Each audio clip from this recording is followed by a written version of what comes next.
सर्वमङ्गलमङ्गल्ये शिवे सर्वार्थसाधिके शरणे त्र्यम्बिके गौरी नारायणी नमस्ते। ओम जयंती मंगला काली भद्रकाली कपालिनी दुर्गा क्षमा शिवा धात्री स्वाहा स्वाधा नमस्ते। अगर आप मेरे चैनल को सब्सक्राइब नहीं किए हैं, लाइक और शेयर ज़रूर करें। मेरा निवेदन है आप सबों से, अगर गुरु दक्षिणा भी देना चाहते हैं तो दे सकते हैं। इसके लिए गूगल पे का नंबर दिया हुआ है। और साथ साथ अपने सत्य सनातन के प्रचार प्रसार के लिए हम सबों का छोटा से छोटा योगदान होना चाहिए, क्योंकि जिस हिसाब से हमारी परंपरा, हमारी संस्कृति को कुछ तत्व द्वारा नष्ट करने का प्रयास किया जा रहा है, सत्य सनातन कभी नष्ट नहीं होगा, लेकिन सहयोग से ही। क्योंकि कोई वृक्ष है, वृक्ष को उसे हवा पानी की जरूरत पड़ती है, ठीक उसी प्रकार से मनुष्य को भी खाने पीने की जरूरत पड़ता है। ठीक उसी प्रकार से हमारे सत्य सनातन को भी आपके सहयोग की और आपके विश्वास की, आपकी भक्ति की हमेशा उम्मीद रहती है। और हम सबों को चाहिए कि अपना विश्वास, अपनी भक्ति, अपनी शक्ति को बनाए रखें, क्योंकि शक्ति कभी नष्ट नहीं होता है।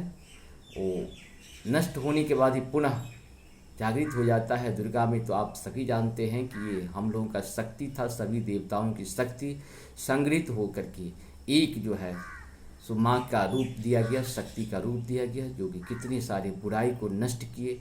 जो कि देवता लोग रास्ते भटक गए थे, रास्ते भटक क्या गए थे, रास्ते से उन लोगों को जो है दुष्ट लोग उनको घर से निकाल दिया था। तो माँ देवी शक्ति ने पूरी शक्ति का और देवताओं का संग्रह, यहाँ पे संग्रह बहुत ही जरूरी है, संगठन बहुत जरूरी है। इसीलिए हम लोग जहाँ भी रहे संगठन में रहे, संगठित रहे, एक दूसरे का विरोध करने के बजाय उन दोनों का सहयोग करें, आपस में मिल के रहें। कोशिश करें कि एक दो बात बर्दाश्त करने से अगर हमारे जीवन सही सही चल सकता है, उसे बर्दाश्त करें और जीवन को आगे बढ़ाएं। और आज हम लोग अष्टम अध्याय, दुर्गा पाठ के अष्टम अध्याय का 1 से 10 तक का जो है पहले संस्कृत में फिर बाद में हिंदी में पाठ करेंगे।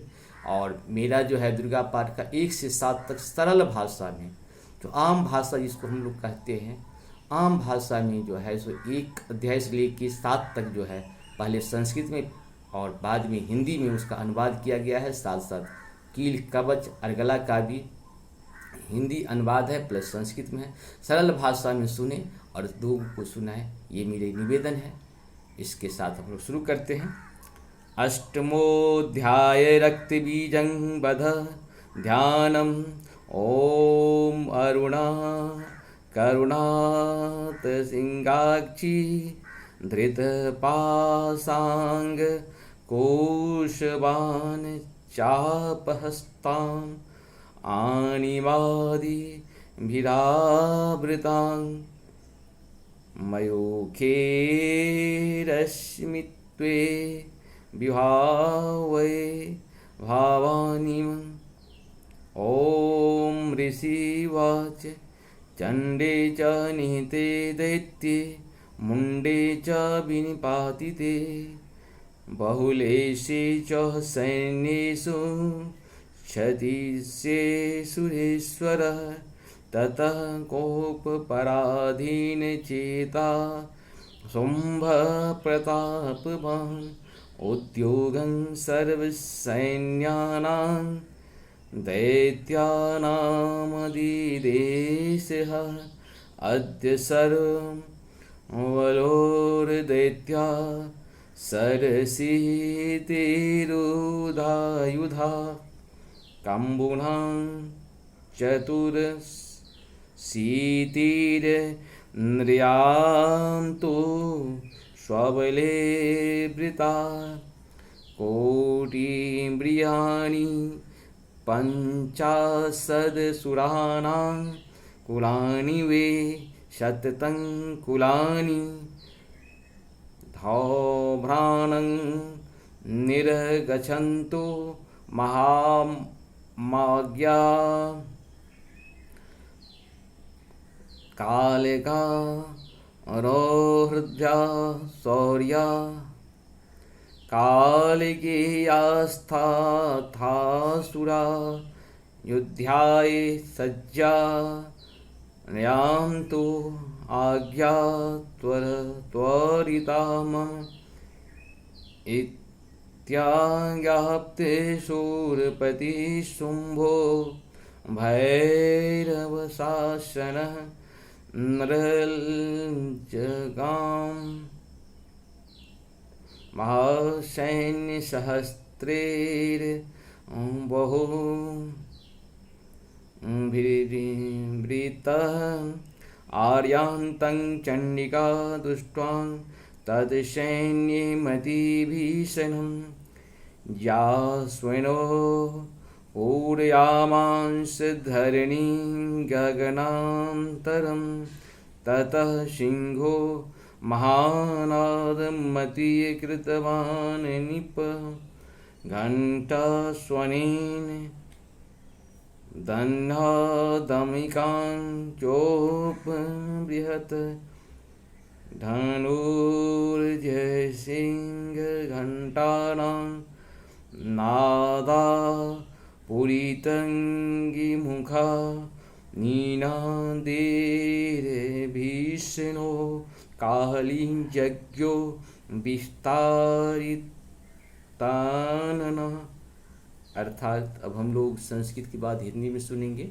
अध्याय 8 के मतलब 8 के 1 से श्लोक लेके 10 तक। क्योंकि है क्या कि बहुत लोग आपको ये भी विरोध करेंगे कि दुर्गा पाठ को पार्ट बाय पार्ट नहीं करना चाहिए या सुनना चाहिए। देखिए है क्या कि जब कोई चीज़ बड़ा होता है तो हम उसे पार्ट पार्ट करते हैं, क्योंकि समय का आज के डेट में लोगों के पास बहुत अभाव है। इसीलिए हमने सोचा कि क्यों नहीं इसको छोटा छोटा कर दिया जाए, और छोटा छोटा में ही आप लोग 10-5 मिनट निकाल के भगवान के साथ तो कम से कम कहता है यहाँ पे एक घड़ी आधो घड़ी आधो में पुनियाद तुलसी संगत साधु की हरहु कोटि अपराध। भगवान तो एक घड़ी आधो घड़ी में ही खुश हो जाते हैं, और यहाँ तो 5-10 मिनट का है। कोशिश करिए कि भगवान के साथ जुड़े, माँ शक्ति के साथ जुड़िएगा तो आंतरिक शक्ति देखो, सब बाहरी शक्ति को, सब तरह की शक्ति से कहीं न कहीं हम लोग संग्रहित रहेंगे। कवच की तरह है हम लोगों का ये सत्य सनातन धर्म के जितने भी शास्त्र हैं कवच की तरह है, और कवच आपके शरीर में रहेगा तो आपका कोई विनाश नहीं कर, आपको नष्ट नहीं कर सकता। आपकी परंपरा को, आपकी संस्कृति को, आपकी सभ्यता को कोई नष्ट नहीं कर सकता।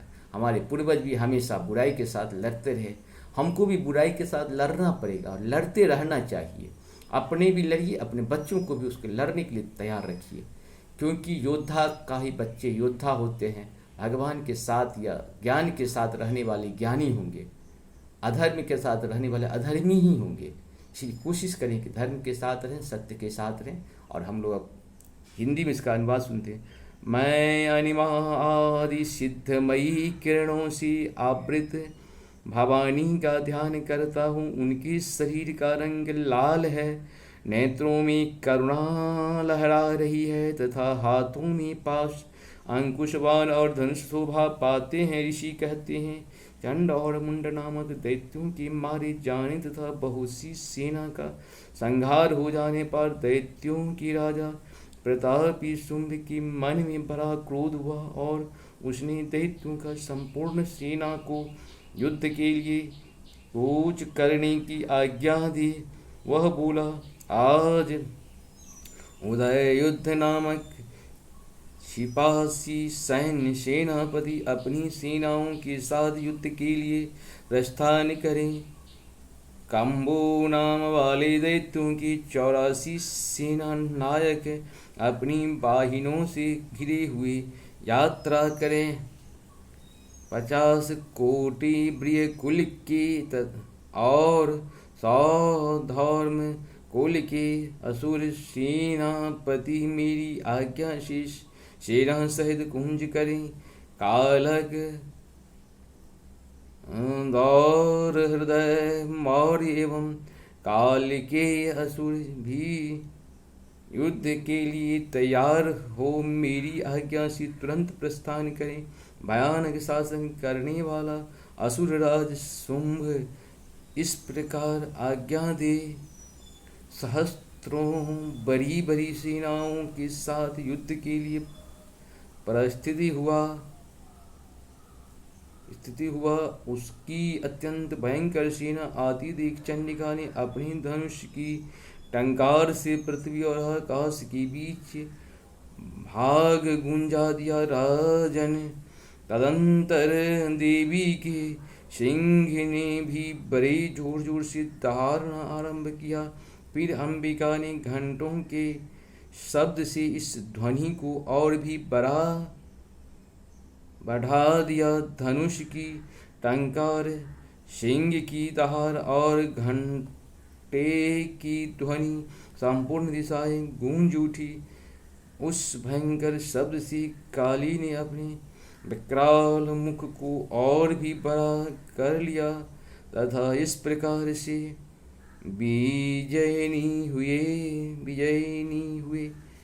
इस तरह से हम लोग 1 से 10 तक का श्लोक हिंदी और संस्कृत में कोशिश करने से क्या नहीं होता है। अपने यहाँ तो कोशिश करने वालों की कभी हार नहीं होती है। हरिवंश राय बच्चन जी का एक कविता है, कोशिश करने वाले कभी हार नहीं होगी। आपका भी हार कभी नहीं होगा, ये मेरा निवेदन भी है और मेरा प्रभु के द्वारा आशीर्वाद भी है। जय श्री राम।